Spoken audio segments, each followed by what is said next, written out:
Alright, hello everyone and welcome back to Dan's Astrology. I'm your host Dan. Today is Sunday, May 25th, and we are less than 1 week away from the planet Saturn making its ingress into Aries on the 25th of May.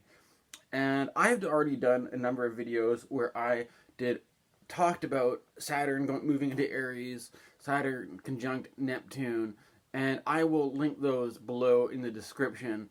However, I thought, since this is the big one coming up, I might as well take another shot at it to record another video about Saturn switching signs.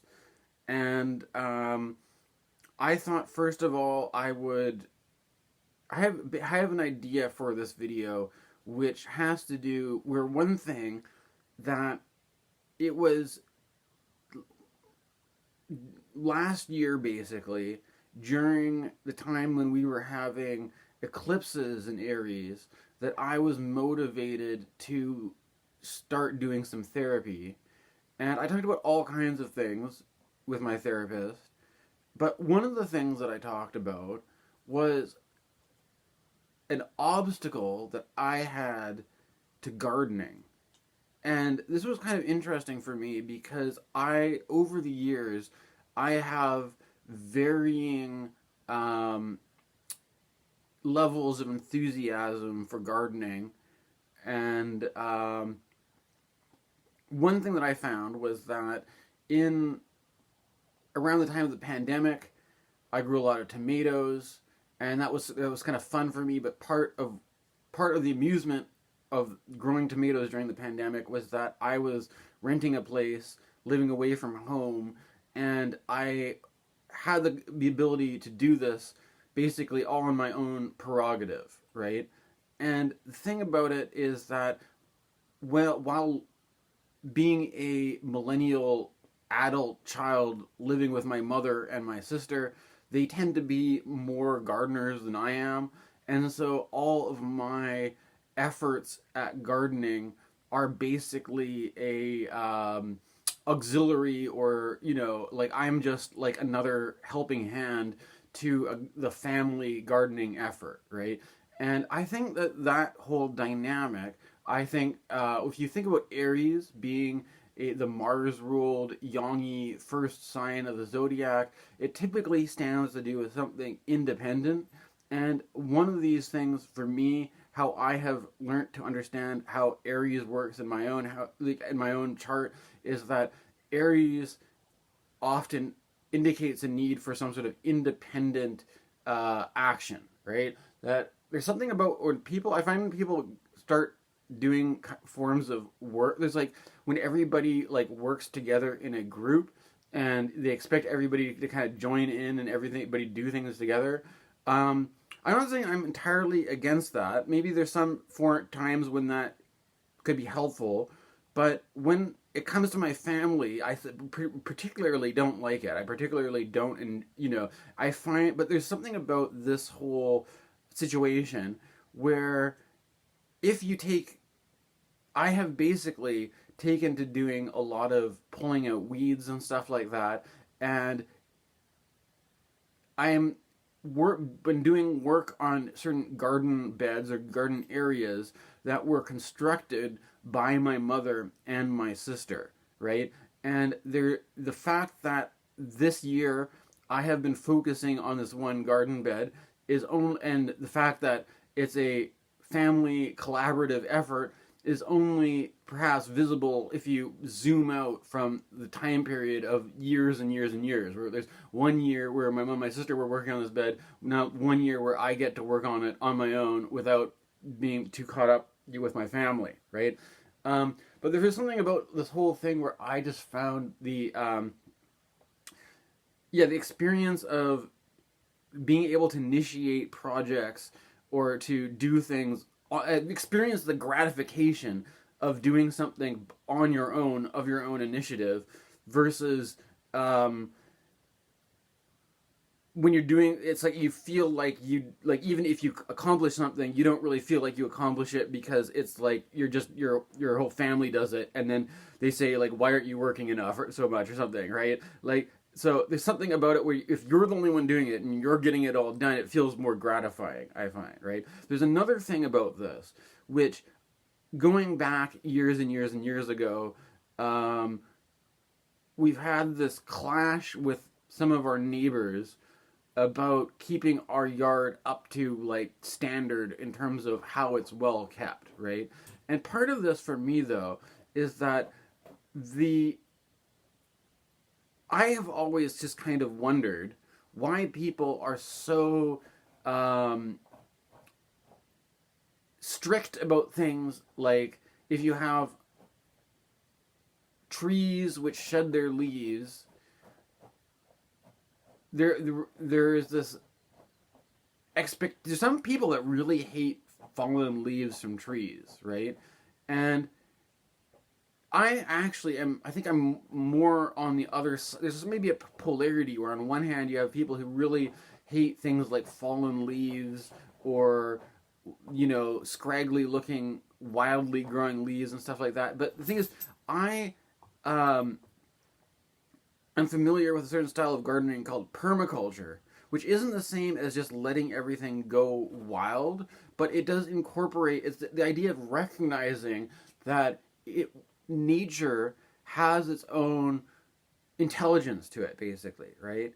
That nature has its own inner logic and inner rationale, and instead of treating nature like something that the human being is constantly fighting with, is constantly trying to, like, wrestle the natural world to sort of bend to the human's will, and that your garden is a sort of a show of your dominance over the natural world. There's a certain approach to letting things, sort of establishing something that requires less of your own man labor to keep everything looking a certain way, and to just sort of let things, well, the thing is, I don't even know if, I think there's also this problem here, and with the whole idea of things being kind of pure or natural or something like that. And what part of the interesting thing about this is, I have to admit, first of all, I'm going to reference a YouTube channel that I admittedly have mixed feelings about, which is Rune Soup. And I have to admit, well, I don't know. I'm not going to get into my criticisms of Rune Soup right now. I'm instead going to focus on what initially attracted me to Rune Soup, right? As somebody who, imagine me as somebody who's never watched Rune Soup before, who's fairly naive and new to the scene. And one of the things that I remember one of the first videos I watched that really got me interested in this guy's work was a video about where he's talking about permaculture, and he hit upon this basic idea that I think maybe it could be because I'm from Canada, I'm from British Columbia, and that when I went spending some time in another city and I was growing my own tomatoes and all this kind of stuff, during that period of time, my mother chose to hire a permaculture landscaping crew to start to switch to a permaculture garden, partly based on my constant being like, you know, why do we have to live under the tyranny of this sort of landscaping system which doesn't make any sense to me? Permaculture is way better, yada yada yada. Eventually, it was easier to, I don't know why, she decided to do the switch to a permaculture garden with the help of a hired landscaping crew while I was living somewhere else. So most of the permaculture that we have was not done by my own handiwork. It was actually trained professionals to put the permaculture in. And, you know, my mother is also not the healthiest person, and she has limited physical capacity to do this kind of stuff herself. Where am I going with this? So the permaculture crew changed our front lawn to the design of a permaculture garden. But it actually works out because it's in such a way where when the leaves fall off the oak tree, that they there isn't actually really any need to collect the leaves because they can just sort of collect into this area where they sort of decompose and act as a kind of a mulch, right? And that there isn't. What's interesting is that I talked to our bylaw officers about this, and the bylaw officer assured me that fallen leaves in flower beds or whatever are actually okay. The only thing that they would police is tall grass that grows above a couple feet or something like that, right? Which is actually, there's also this kind of thing. I'm not going to fight with them, but there's this whole question about tall grass. And one of the things about tall grass is that it actually retains water better than short grass. And it also is, when you mow your lawn really short all the time, it tends to make the lawn less healthy. So that you have better water retention, less need for watering, and you also have a healthier grass organism if you let it go tall, right? But there's this kind of thing, and there's this kind of thing where it's like the rules that we have in place are not necessarily set up for healthier lawns. They're set up to keep locked in this standard of what a lawn has to look like, right? And, this is what I'm trying to get at with Saturn moving into Aries and its conjunction with Neptune, is that the whole time, before we ended up having this permaculture garden, I used to mow the lawn, I used to rake the lawn, pick up the leaves, and the whole time I was sort of discontent about the whole situation. Basically, for me, I started thinking, right? I started thinking about what people would talk about let's say the multiverse theory, or the theory of alternate realities. And maybe this is just a thought experiment or something, but I thought it felt like I was living in a reality of my own that is somehow cut off from the reality that other people live in. And this is a reality that basically puts value on creating an environment of basically biodiversity, where if you leave your fallen leaves in your garden bed, what it ends up doing is creating a habitat that helps insect life, helps all kinds of things, which will, the little caterpillars, which will become butterflies, and all kinds of a whole diverse environment of life, right? Rather than the suburban lawn, which tends to be a kind of ecological dead zone, right? And there's something about this it basically feels kind of alienating and isolating because you see it the way it is, and you have this capacity to imagine a better way to do things, or that a better standard for what defines a good garden, and yet you are under the tyranny of this kind of old crusty way of doing things, which, to be honest, probably hasn't even been around that longer than like the 1950s or something like that, right? And so there's something about, I think, Saturn, I feel, is often associated with things like agriculture, the earth, the ground, and with Neptune, this sort of imaginal capacity to envision the future, to imagine different ways of doing things.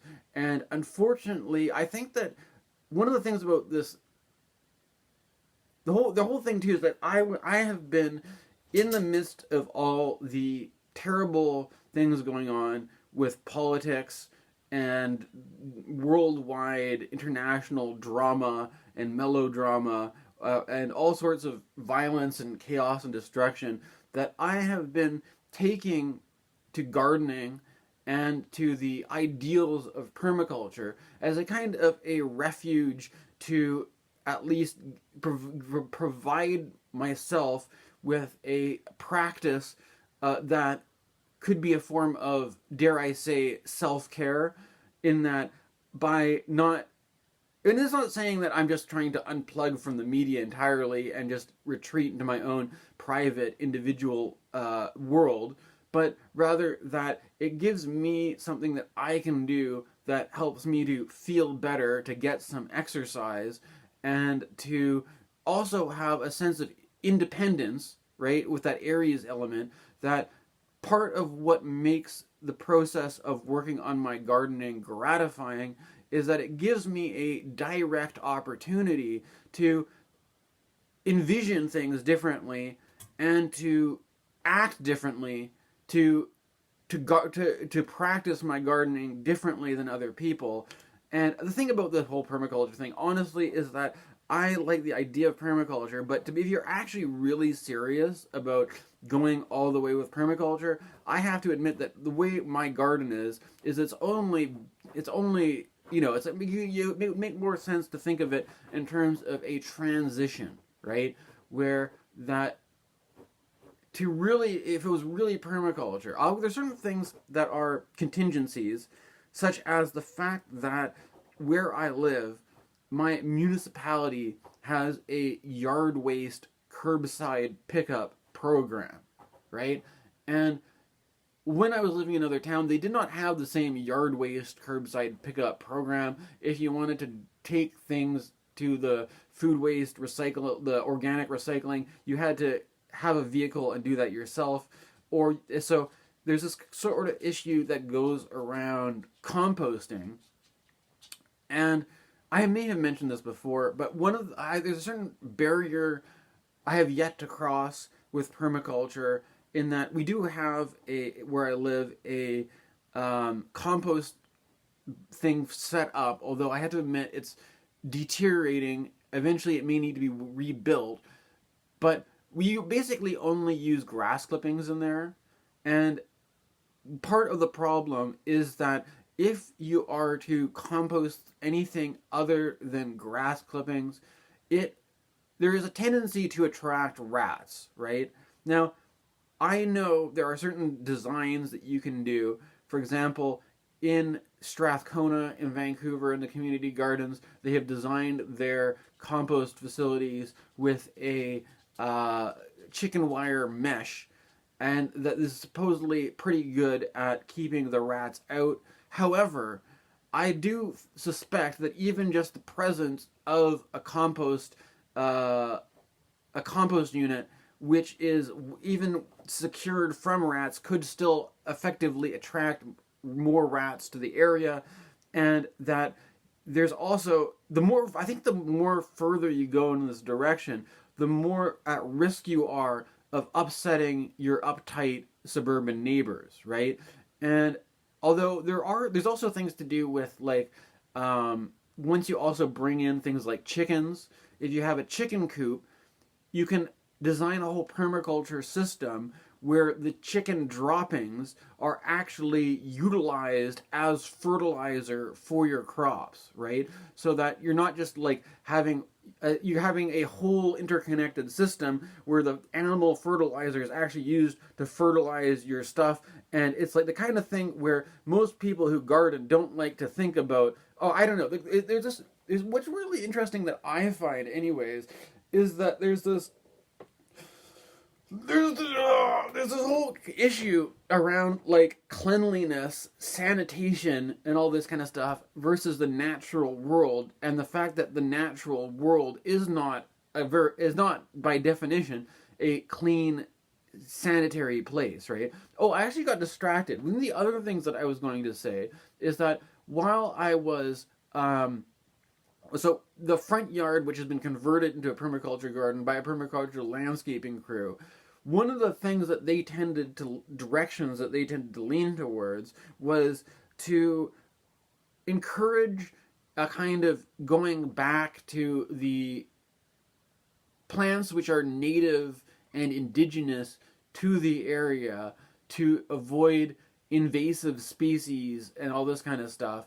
But what I found was interesting about listening to the Rune Soup guy talk, anyways, was that he was saying that the actual ethos of permaculture doesn't really care that much about this whole principle of returning everything back to some sort of pristine, natural state. And actually, it's kind of more interesting to think about permaculture in the context of the fact that we are now living in a post-colonial time where the world that we're living in isn't a pristine this state of purity, of undisturbed like nature, the undisturbed natural intelligence of nature as something that's pristine, undisturbed by human corruption, but rather the natural world is, due to things like climate change, due to things like colonialism and the introduction of invasive species into the environment, that the natural environment is actually perpetually, or is not going back to some sort of original state of purity, right? And I thought it would be interesting to bring this one up because Neptune, I find, is often this lofty kind of transcendent ideal of some sort of purity that is forever beyond our reach, because we've fallen from the Garden of Eden, we have lost ourselves to sin, and so like there's this kind of sometimes there's this will where instead of judging the natural world to be like of the devil and nature is sinful, to be like, it's not nature that's sinful, it's us, the white colonialists, that are sinful, and that, before we got here, the natural world was this kind of like undisturbed like Garden of Eden, but then with our evil ways, we have corrupted it by introducing all kinds of foreign invasive species and all this kind of stuff, and now we carry the white man's burden, the guilt and shame that it's our fault that we did this, and we are forever just like under the penance that we have to spend so many hours pulling out these invasive species. If we were just smart enough not to bring them over here in the first place, we would have saved ourselves a lot of trouble, right? What the thing is that apparently the actual spirit of permaculture didn't have anything to do with anything with this at all, and actually it was like what you want to do, or it was this kind of attitude that you could work with. There's nothing is a weed unless you decide it's a weed, right? And that you could there's this idea of accepting the fact that we are past the point of no return. We're not going back to some original, undisturbed, virginal state of purity. We are working with the natural world as it is, and understanding that even if we have invasive species, even if we have weeds, even if it's a contaminated environment, that there's still a certain intelligence inherent to the natural world, in the sense that you could have all kinds of weeds that are fighting with each other to take over a certain area, and it's like there's a certain way that you can find a natural balance or a utility even for the things that we judge to be invasive pests, right? And I think a good example of this is that for a long time, I think this is when I was younger, and when I was having, let's say, mental health problems, I took to gardening as a way to try to ground myself, to get grounded, right? But there's certain things that I noticed when I was trying to ground out my energies in a state of sort of mania or psychosis and all those kind of stuff. One of these things that I noticed was that, it's a lot more romantic to talk about gardening in terms of like, we are going to create a little sanctuary for life, and we're going to grow, take all these little seedlings and nurture them into being strong, big plants that we can, all that kind of stuff. The thing about it, when I was in this sort of like manic psychotic state, it was sort of like a lot of what actually needed to be done in our gardening wasn't the planting and growing of vegetables, but rather this business of weeding, right? Which is essentially, when you're in a suggestible state, the whole suggestion of weeding is to look at your garden as a rich, area of biodiversity, of all kinds of different plants growing, and then you're taking a kind of discriminating mind to isolate which of these plants are things that we value as having some sort of inherent value of them staying in the ground, and which of these plants are basically like pesky parasites that we need to target and remove, right? And it becomes this whole thing where you feel like you are in a war against, you pick one kind of plant, like like focus on blackberries, or now what I'm doing is buttercups, but it's like you focus on this one plant and you make it your mission. Like, I live for one purpose, which is to destroy this type of plant. This plant thinks that this territory belongs to it, that it can overgrow all this stuff. Well, that's been but what I came along, this plant has a natural enemy. I'm here to make sure that this plant cannot establish itself in this territory, and it becomes a war of man versus plant, right? And that, instead of, like, it doesn't really feel like the spirit of permaculture when it's all about just being like, we have to target the inferior invasive plants and target them and remove them and all that kind of stuff. But in the midst of all this, what I realized is that, well, it's still necessary. There's still some plants which will, when your whole yard just goes to blackberries and buttercups, it's not very good, right? It's not. So what you need to do when you apply the permaculture principle, though, instead of making this problem all about, using all kinds of toxic pesticides to kill the plants, instead, one of the things that the permaculture principle introduces into the situation is to, instead of introducing toxic, harmful, killing things into the environment, the answer is rather to look at the soil quality and to observe that where the buttercups grow the most is where the soil has become very thick and clay-like, right? And that so what I've been starting to do is I'm starting to look at the soil quality, and I'm starting to do things like enhancing the soil with sand, like taking potting soil, mixing it with sand, and then trying to reduce the clay-like consistency of the soil to something that's more sandy and gritty, and then introducing the lime into the soil, because apparently buttercups like to grow in places where there's not very much lime, right? And so there's the getting back in this whole thing about Aries. Aries is a sign with tropical astrology that has to do with the spring season and about things which are growing and this sort of like push, right? It's almost like a army on the attack, right? There's this army pushing the barrier, like all the little flowers shooting up, all the little things sprouting out, right? There's something about Aries which is about this growth kind of thing, and the idea about the permaculture approach to weeds is to see them not as these pesky foreign invaders that you need to fight off, but rather the weeds are what you call volunteers. They are the first volunteer. When you have areas of soil that have become totally inhospitable to other plants, what's kind of counterintuitive about this is that people think the solution to this problem is we have this area where nothing is growing except for what I don't want, these buttercups, right?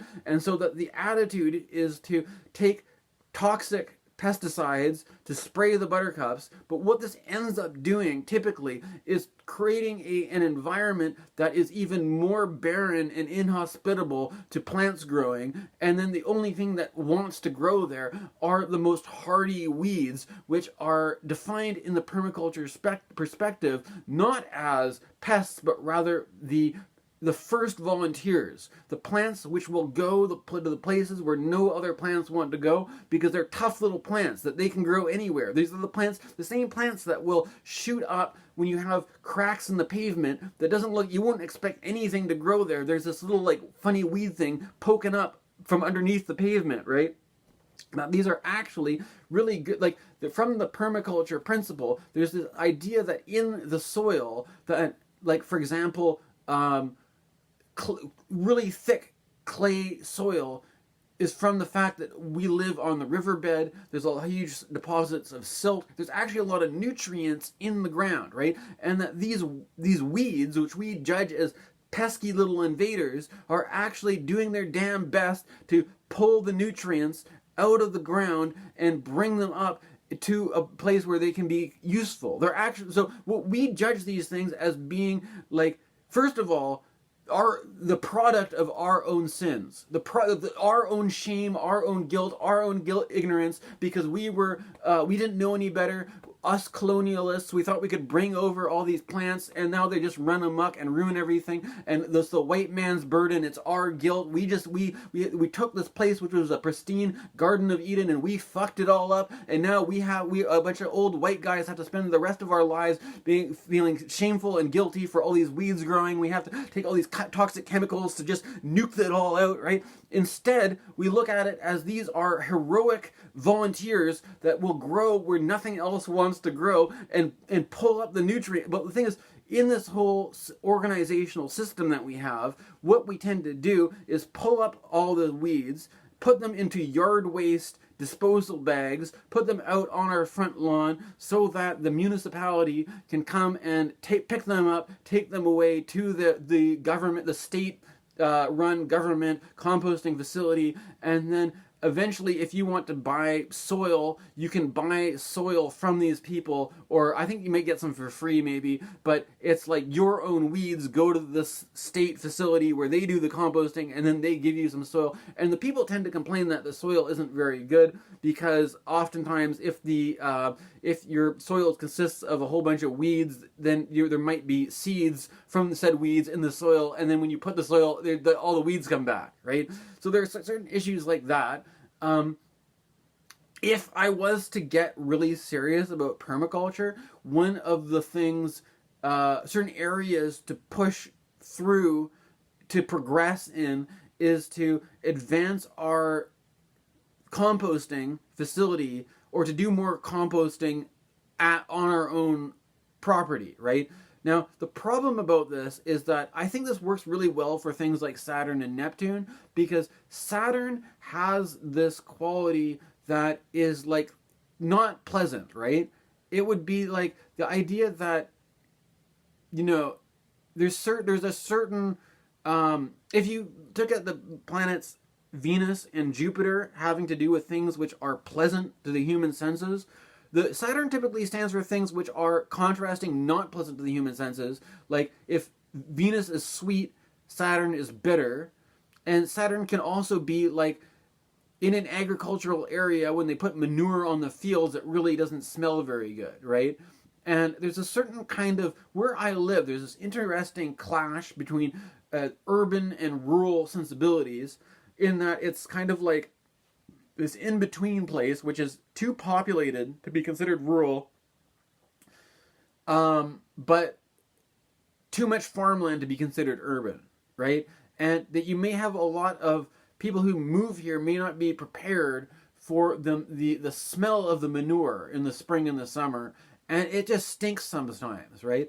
And likewise, the whole business of composting is a dirty business. It's a smelly business. It could attract rats. It could attract all kinds of animals.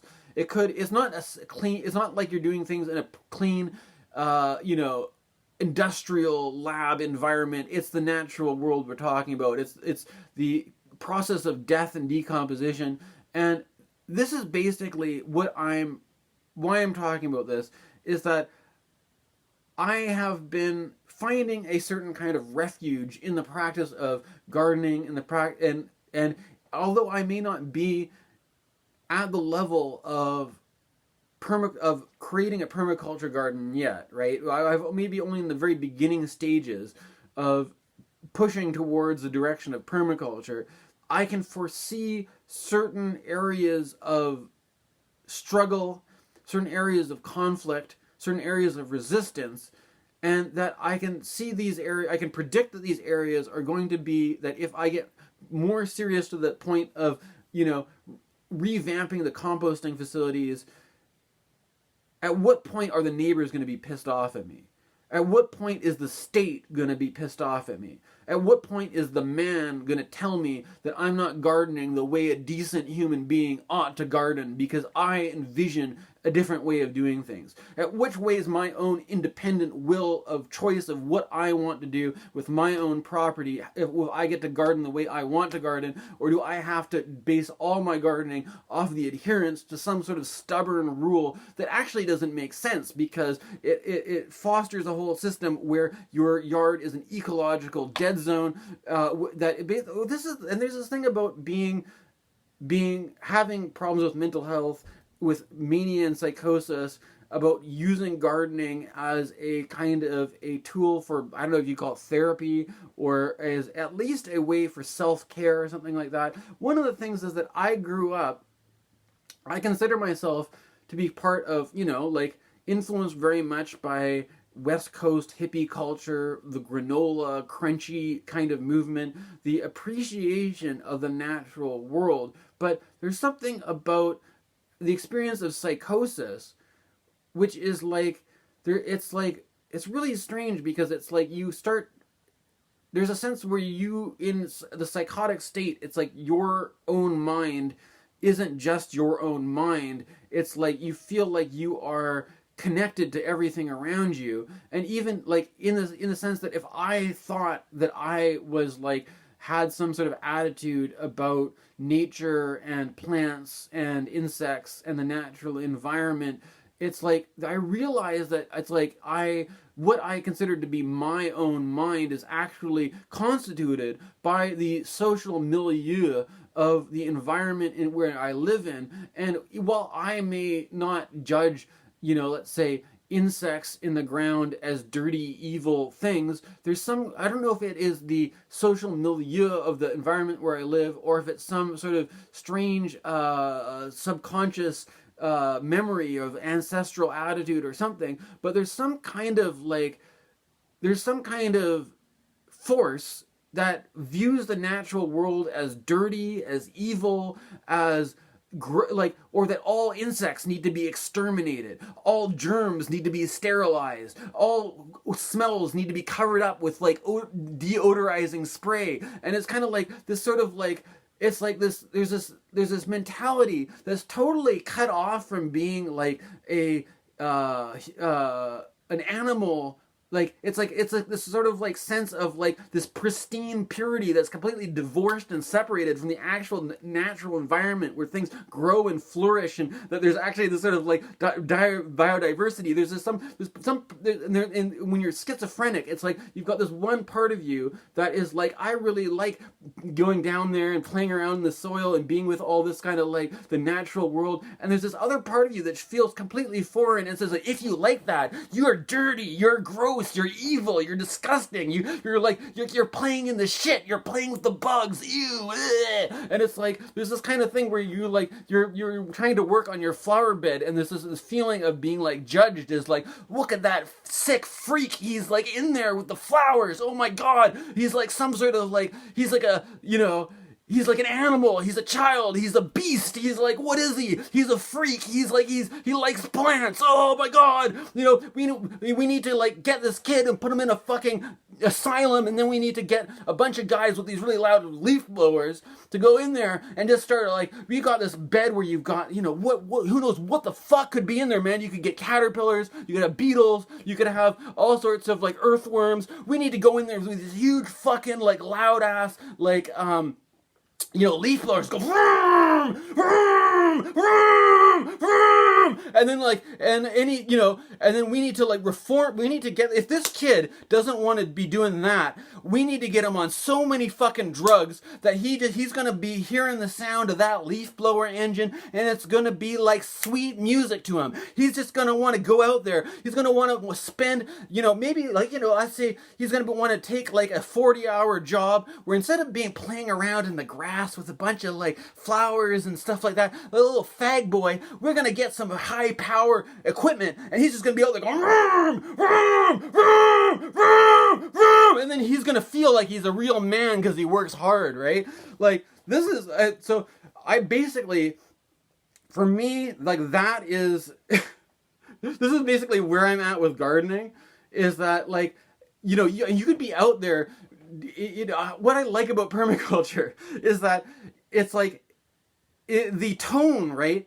the tone of gardening. It's like trying to do something where you're surrounded with, there's a certain problem, there's a certain issue to take care of, and regardless about the actual technique or the strategy of how you're trying to take care of that issue, you could take care of the same problem in a way that has the resonance of vroom, vroom, vroom, vroom, vroom, vroom, vroom. Or else you could do it in a really quiet, peaceful way, right? Where you could be like, oh, hey, I'm actually just sitting in the shade gently, and I'm, pulling out some weeds, and I'm relaxing, and I'm having a cool, peaceful time. And then you've got all these fuckers with fucking weed eaters and leaf blowers and being like, and then you see, it's like, what I love about permaculture anyways is it gives me a direct means to resist that kind of culture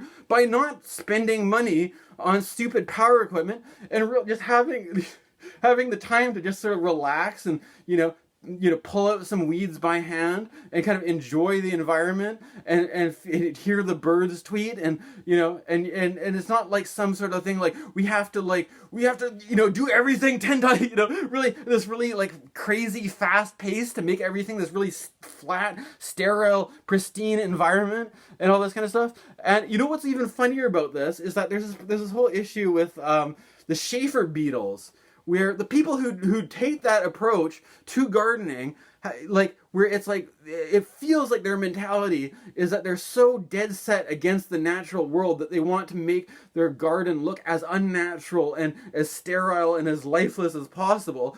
There's like the outcome of this is that that there are these beetles that persist underneath the soil, and that the crows can spot them from a mile away, and that there's all these people that have these huge fucking gashes in their lawn that where the crows have just completely torn it up to get these beetles which are underneath, right? And it basically goes to the same principle I'm trying to tell you about, which is that if you look at where the buttercups grow, it's like the buttercups grow in the area where it's most hostile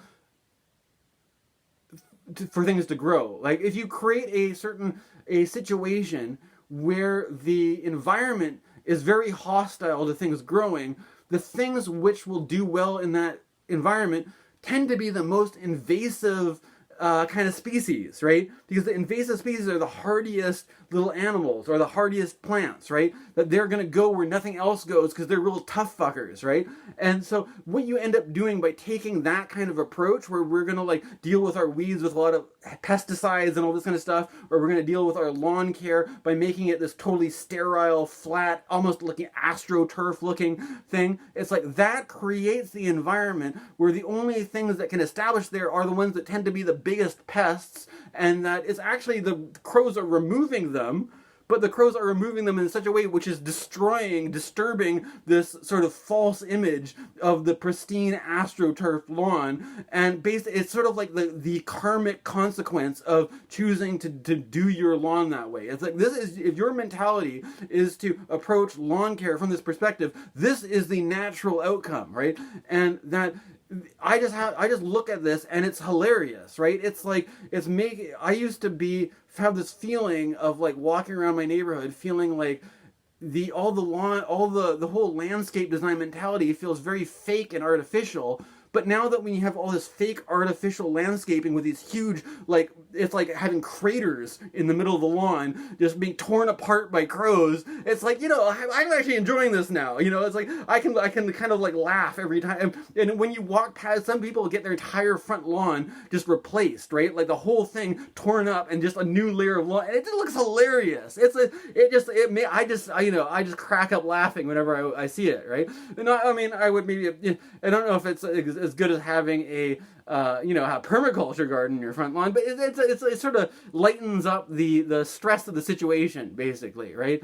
And so it also makes it like, if I imagine that if I had to talk to a bylaw officer, if there is any future issue about how I'm doing my gardening, it's an opportune inroads into having a conversation about why what we take to be the state sanctioned, what our municipality demands a proper lawn look like, maybe a fundamentally flawed conception of what lawns are like in the first place, right? Or why do we have that as an ideal for what we should aim for when it naturally has it feels lifeless, sterile, artificial, and that it seems to naturally lead to these kinds of problems when you instead you could have this totally other approach to landscaping. So this is basically where I'm at. Like for me it's a nice escape from all the political dramas of the world, but then I realized in some way it isn't an escape. It's actually I started following this channel, Park Rose Permaculture, which is actually, she does more videos about the politics in America than permaculture these days, because for her the whole spirit of permaculture is that it's not just about gardening, it is actually a political movement, right? And that it has certain principles, not just about caring for the earth, but caring for people and caring for the community, right? And that in that the principles of permaculture, the exploitative, the regime of capitalism and the regime of exploitation is something that is inherently at odds with the idea of permaculture. So permaculture is actually a kind of a form of anti-capitalist resistance. It's something that when you are feeling disempowered, it's a way that you can actually fight back without even leaving your house, right? You can fight back at the level of your own lawn, and resist this whole structure, right? Because I think there are some people who may, with good intentions, I saw like something, for example, in Victoria, there's this new program where people are like trying to employ people who are recovering from addiction with certain landscaping jobs or something like that, which is, maybe if somebody is in a tough spot and they need a job, but I think there's a certain lack of imagination in that what drives, I'm speaking for myself anyways, a lot of what drives me to those kinds of addictive tendencies is this sense of living in this strange, cruel, cold world where if you have your own imagination to see how we do things and to imagine a better way to do stuff is basically just squashed by like some boot of authoritarianism that really doesn't care about biodiversity or creating a nice little environment for flourishing. They just want things to be up to code, right? Like the rules are the rules, and that you have to obey, the bylaw. We have to like come in with our leaf blowers and our weed eaters and make everything look a certain way, and that you as an independent person are worth nothing. You are basically shit, right? You have to fall in line, push the lawnmower, do it as we tell you to, and you have to listen to the man, submit yourself to that way of doing something. And if you have an idea, permaculture, what's that? They don't care. They don't give a shit, right? They're not going to listen to you, right? Because, so that's basically permaculture is, I really value, for me, it's giving me a resource to basically resist that mentality, not just with ideas, not just in spirit, but as an actual grounded practice that I can spend my hours, I can spend my manpower doing something that doesn't just, that is actually has a different philosophy, has a philosophy that says if there's something going on that we don't like, we're not going to correct it by nuking it out with a bunch of toxic pesticides. We're going to correct it by actually creating an environment that fosters the growth of the thing that we do want. We're going to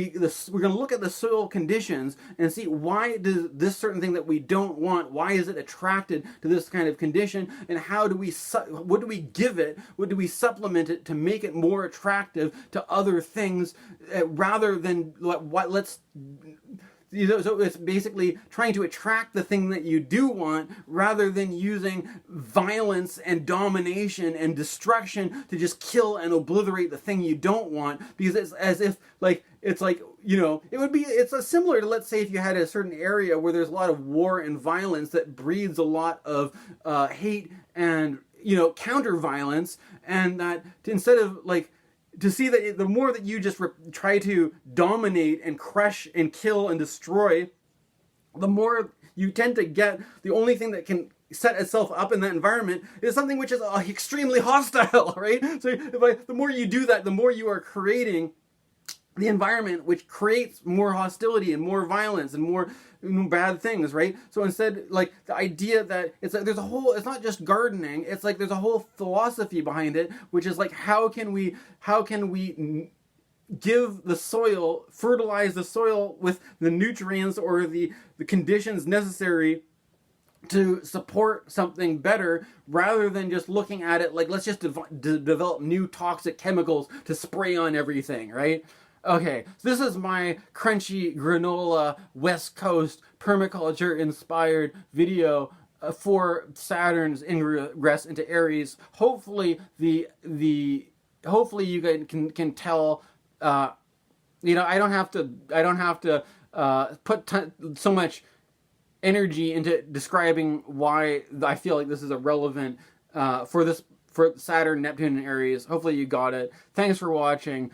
Please stay tuned for more.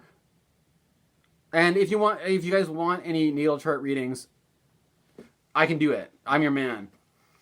I can also do solar returns, and as well as but I can do some progress charts, or some synastry, or electional astrology if that's what you're interested in.